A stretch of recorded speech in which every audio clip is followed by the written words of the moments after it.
하나님은 없다. 이제 걱정을 멈추고 당신의 인생을 즐겨라. 16년 전 영국에서 벌어졌던 이 캠페인은 생각보다 빨리 끝났습니다. 그러나 이런 주장은 현대 사회를 지배하는 거대한 사조가 되었습니다. 이 시대는 자기가 기준이 되어 자기 안목에 좋아 보이는 대로 사는 것이 곧 선이고 자유고 진리라고 말합니다. 우리가 하나님으로부터 출발하는지 나도 모르게 세상에 동화되어 우리 자신으로부터 출발하는지 잘 살펴보아야 합니다. 우리가 그에게서 듣고 너희에게 전하는 소식은 이것이니 하나님은 빛이시라 그에게는 어둠이 조금도 없으시다는 것이니라. 사도 요한은 자기 의견이나 경험을 말하지 않았습니다. 예수님에게서 들은 말씀을 소식으로 전했습니다. 왜 그는 그 많은 말씀 중에 이 말씀을 소식으로 전했을까요? 왜냐하면 하나님의 사랑을 헤아려 보기에 이보다 더 좋은 말씀은 없기 때문입니다. 빛이 비치면 어둠은 물러갑니다. 빛과 어둠은 양립할 수 없습니다.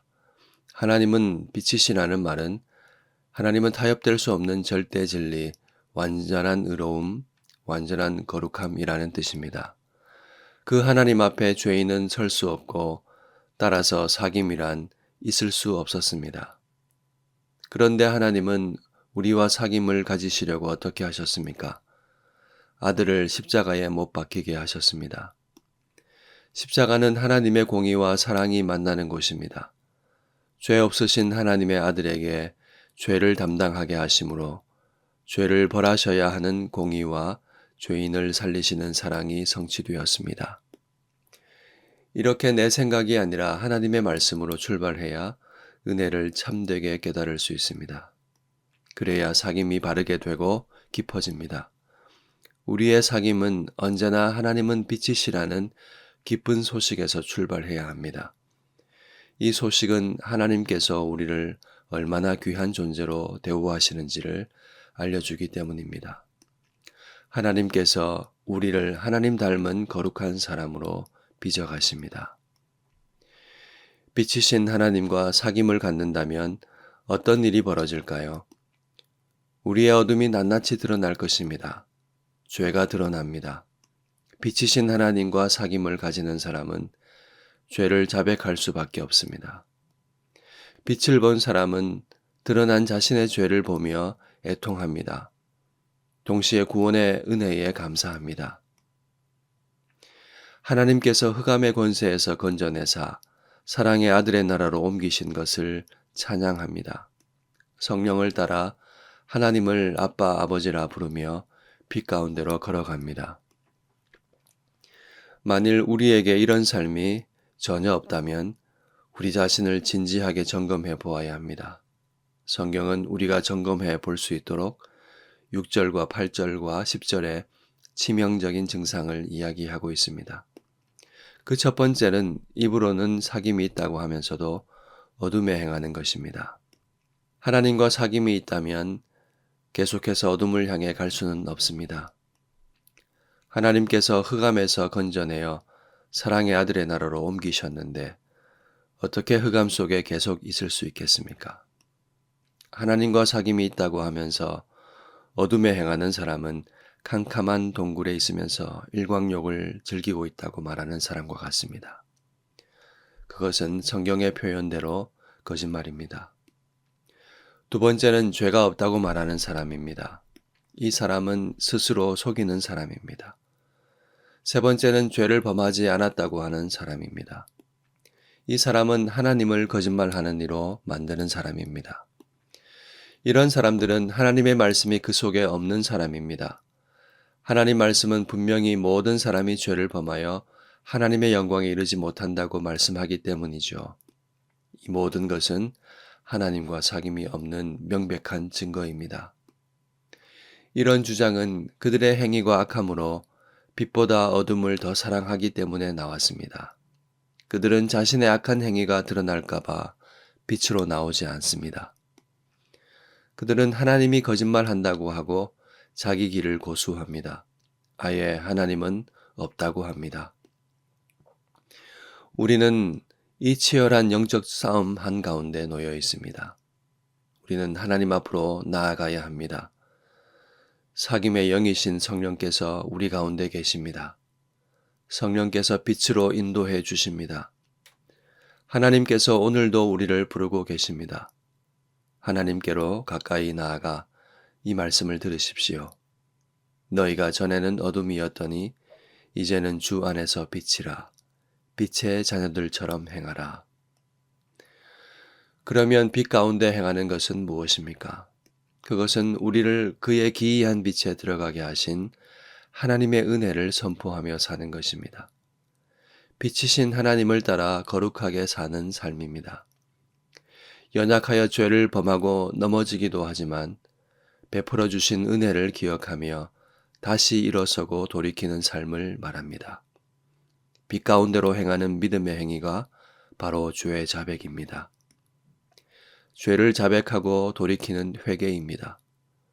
최고의 믿음은 끊임없이 회개하는 믿음입니다. 회개가 빛 가운데로 계속 걸어갈 수 있는 최고의 방법입니다. 하나님께서 이 길을 갈 수 있도록 은혜를 주셨습니다. 만일 우리가 우리 죄를 자백하면 그는 미쁘시고 의로우사 우리 죄를 사하시며 우리를 모든 불의에서 깨끗하게 하실 것이요. 이 거룩한 삶으로 초대받으신 여러분, 빛의 자녀들처럼 행하십시오. 빛의 열매는 모든 착함과 의로움과 진실함에 있습니다. 하나님을 기쁘시게 할 것이 무엇인지 분별하십시오. 열매 없는 어둠의 일에 참여하지 마십시오. 또한 하나님은 우리가 범죄하여 절망하며 쓰러져 있을 때 다시 일어설 수 있는 은혜도 마련해 두셨습니다. 하나님 앞에 의로우신 대언자로 그리스도를 세우셨습니다. 우리를 받아주시지 않을 것만 같은 그때 주님은 우리를 위해 말씀해 주십니다. 아버지, 그는 제가 피 흘려 다시 살린 아버지의 사랑하는 자녀입니다. 그러니 낙심하지 마십시오. 죄로 인해 자신이 비참하게 느껴질 때라도 주저앉지 마십시오. 면목이 없을 때야말로 믿음을 발휘해야 할 순간입니다. 믿음으로 하나님께 나아가십시오. 하나님은 빛이십니다. 그에게는 어둠이 조금도 없습니다. 그분은 우리 삶의 기준이며 출발점입니다. 하나님은 우리를 어두운 데서 불러 당신의 기이한 빛에 들어가게 하셨습니다. 우리는 빛의 자녀입니다. 하나님은 그 밝은 빛을 우리에게 정죄하기 위해 비추지 않으십니다. 하나님을 닮아가도록 우리를 거룩하게 하시려고 비추십니다. 그 빛이 여러분을 비출 때 죄를 자백하십시오. 죄에서 끊임없이 돌이키십시오. 그것이 우리가 빛 가운데 살고 있다는 증거입니다. 빛 가운데로 걸어가기를 매일 선택하십시오. 이것이 하나님과의 사귐이 있는 증거입니다. 우리가 참으로 살아있는 표입니다.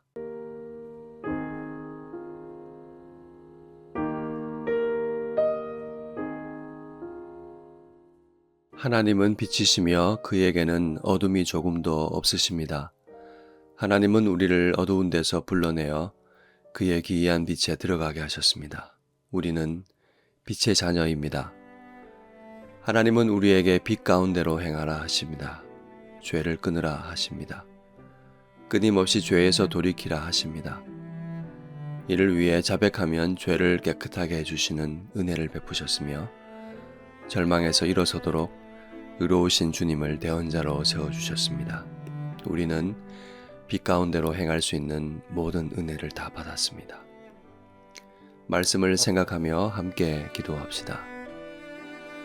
반복되는 죄를 끊게 하소서. 내가 기준이며 출발점이 된 우상 숭배를 그치게 하옵소서.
한 번 더 기도하겠습니다.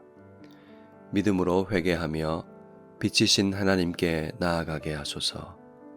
우리의 삶을 통해 세상에 하나님의 얼굴빛이 나타나게 하소서. 성령 안에서 아버지와 아들과 우리가 더불어 사귀며 빛 가운데로 힘차게 걸어가는 우리 교회가 되게 해